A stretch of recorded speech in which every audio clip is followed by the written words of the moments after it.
Good morning students. बेटा आज हम 12th कॉमर्स हमने कल परफॉर्मा ऑफ एप्रोप्रिएशन अकाउंट करा था। आज हम परफॉर्मा ऑफ कैपिटल अकाउंट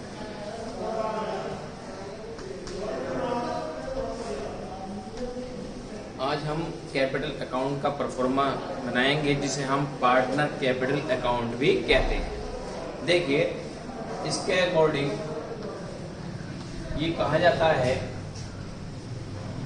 कि जब कैपिटल फिक्स्ड होती है, व्हेन द कैपिटल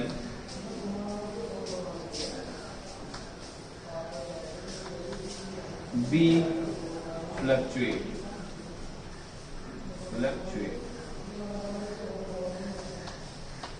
देखिए, कैपिटल के नेचर दो हैं। मैंने कल भी आपसे बताया था कि कैपिटल एक तो फ्लक्चुएट होती है, यानी फ्लक्चुएटिंग मैनर की होती है, एक कैपिटल आपकी फिक्स्ड होती है।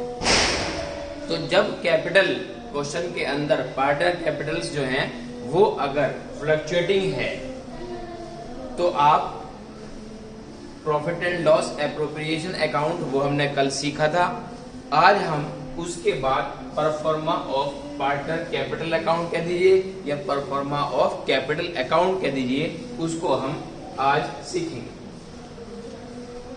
यहां पर जितने पार्टनर्स उस क्वेश्चन के अंदर अवेलेबल हैं, फॉर एग्जाम्पल हम 2 पार्टनर ले हैं या 3 पार्टनर ले लिए, वो क्वेश्चन के नेचर पर डिपेंड करता है कि पार्टनर्स कितने।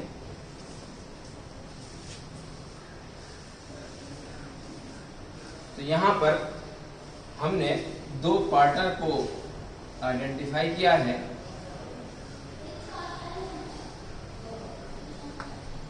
ए एंड बी, देन पर्टिकुलर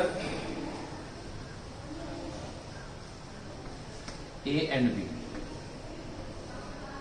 बेटा ये आपकी डेबिट साइड है, ये पार्टनर ए के और ये पार्टनर बी का कॉलम है। ऐसे ही ये क्रेडिट साइड है, इसमें आप पार्टनर ए और पार्टनर बी की बात करेंगे। तो यहां पर सबसे पहले वो प्रॉफिट आएगा जो appropriation profit and loss appropriation account का है, by balance carried down.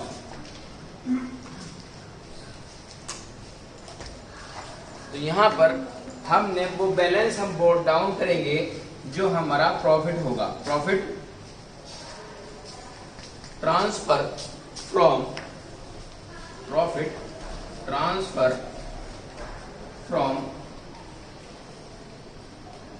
Profit and loss appropriation account.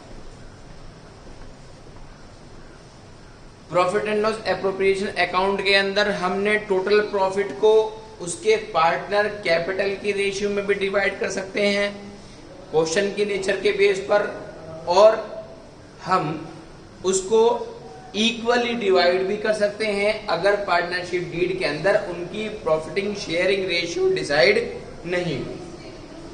उसके बाद बाय कैश या फिर बैंक अकाउंट, इसके अंदर हम कैपिटल शो करते हैं, capital of partners.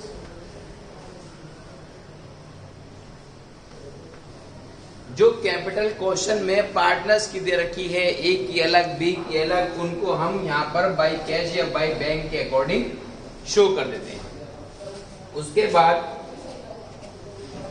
Bye interest on capital.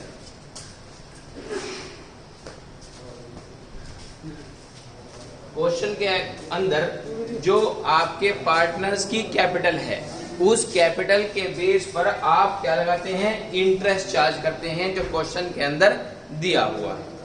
उसके बाद किसी पार्टनर की अगर कोई सैलरी डिनोट है, यानी कि पार्टनर ए है, वो मंथली सैलरी ले रहा है या क्वार्टरली सैलरी ले रहा है या पर एनम यानी एक साल के अंदर सैलरी ले रहा है, उसको हम यहाँ मेंशन करते हैं उसके नाम से। जैसे पार्टनर ए की सैलरी है तो ए इज एंटाइटल्ड, और अगर पार्टनर बी की सैलरी है तो बी इज एंटाइटल्ड। तो बाय सैलरी अकाउंट। अब ये सैलरी ए की है तो ए में, बी की है बी में।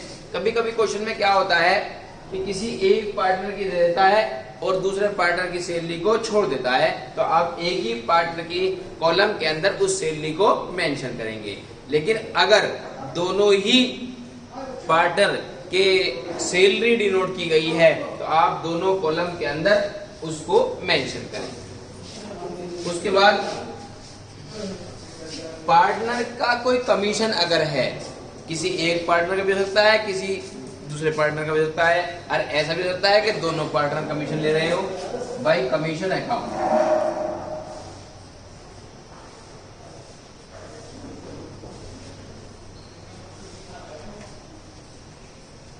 ये भी पॉसिबल है। उसके बाद हमारे पास क्रेडिट साइड के अंदर जितनी हमने एंट्री करनी थी वो सब हम कर चुके।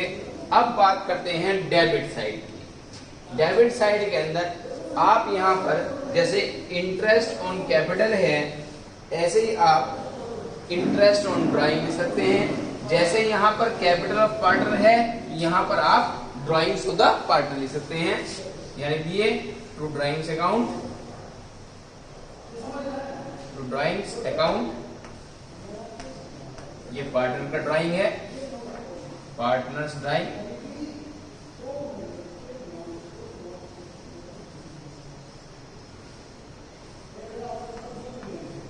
उसके बाद इंटरेस्ट आता है पार्टनर्स का, टू इंटरेस्ट ऑन ड्राइंग्स।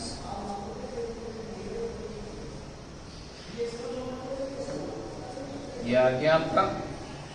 उसके बाद यहां पर हमने वो प्रॉफिट लिया था जो प्रॉफिट एंड लॉस के डेबिट साइड में आ रहा था, जो प्रॉफिट था। लेकिन यहां पर हम जो प्रॉफिट लॉस में आ रहा है, to balance go down loss transfer from profit and loss appropriation account. यहां पर हम वो, अगर कोई लॉस है तो, जैसे यहां पर हमारा प्रॉफिट था, अगर हम इससे पहले profit and loss appropriation account बना रहे थे और ये प्रॉफिट समझ लीजिए डेबिट साइड में आ रहा था, तो इसको हमने क्रेडिट साइड में ट्रांसफर करा है पार्टनर कैपिटल अकाउंट में। अगर profit and loss appropriation account आप बना रहे थे पहले और वहां पर अगर क्रेडिट साइड में बैलेंसिंग फिगर बच रही थी, इसका मतलब क्या है कि लॉस हो रहा था, तो उस लॉस को आप यहां ट्रांसफर कर सकते। उसके बाद हमारे पास ये हम इक्वलेंसी करते हैं दोनों अमाउंट की, डेबिट और क्रेडिट की। तो यहाँ पर जो भी फिगर हमारे पास बचती है इसे हम बैलेंसिंग फिगर कहते हैं, ठीक है। और हम यहाँ पर इसको to balance carried down, it means balancing figure, balancing ये होती है आपकी बैलेंसिंग फिगर। इट मीन्स पर कैपिटल अकाउंट जो बनाया गया है, ये पार्टनर कैपिटल अकाउंट जो बनाया गया है, जब आप कैपिटल फ्लक्चुएट होती है तो उसके अकॉर्डिंग यहाँ पर जो बैलेंस बचता है वो समझ लीजिए पार्टनर्स का अपना प्रॉफिट होता है, ठीक है। और अगर किसी वजह से वो क्रेडिट साइड में बचने लगे तो वो पार्टनर्स का लॉस होता है, ठीक है। तो यहाँ पर पता ये लगा कि कैपिटल अगर फ्लक्चुएटिंग है तो फ्लक्चुएटिंग की वजह से हमने प्रॉफिट ट्रांसफर कर लिया, ठीक है, इधर लॉस ट्रांसफर हो गया, उधर हमने कैपिटल ट्रांसफर कर ली, इधर हमने ड्राइंग्स ट्रांसफर कर ली, उधर हमने इंटरेस्ट ऑन कैपिटल जिस पे चार्ज करा हुआ वो ट्रांसफर कर दिया, उसके बाद ड्राइंग्स के ऊपर जो इंटरेस्ट है वो यहाँ ट्रांसफर कर दिया। कोई किसी एम्प्लॉय की या पार्टनर की सैलरी है या कोई कमीशन है किसी भी पार्टनर का, तो उसको हमने क्रेडिट साइड में मेंशन कर दिया। उसके साथ साथ हमने ये बैलेंसिंग फिगर डिडक्ट करके कैलकुलेट कर ली। तो हमारे पास क्या आया कि profit and loss appropriation account, और उसके बाद हमारे पास पार्टनर कैपिटल अकाउंट आ गया। ये था condition when the capital is fluctuating. अब हम बात करेंगे when the capital be fixed, जब कैपिटल क्वेश्चन में पार्टनर्स की फिक्स कर दी जाती है। कभी कभी ऐसा भी होता है कि स्टार्टिंग में जब हम बिजनेस करते हैं तो हमारी कैपिटल जो है वो फिक्स नहीं होती, कि फ्लक्चुएट होती है। किसी का रेशियो कुछ होता है, किसी का कैपिटल का अमाउंट या रेशियो कुछ होता है, और उसके कुछ टाइम बाद जब बिजनेस चल जाता है तो कुछ टाइम बाद जाकर पार्टनर्स अपने आप ये डिसाइड करते हैं सभी कि हम इक्वल रेशियो के अंदर या इक्वल अमाउंट के अंदर हम कैपिटल शो करेंगे। ठीक है, उसके बाद जब वो फिक्स्ड मानी जाती है तो उस फिक्स्ड कैपिटल के अकॉर्डिंग हमें profit and loss account, appropriation account, उसके बाद हमें करंट अकाउंट और उसके साथ साथ पार्टनर कैपिटल अकाउंट बनाना।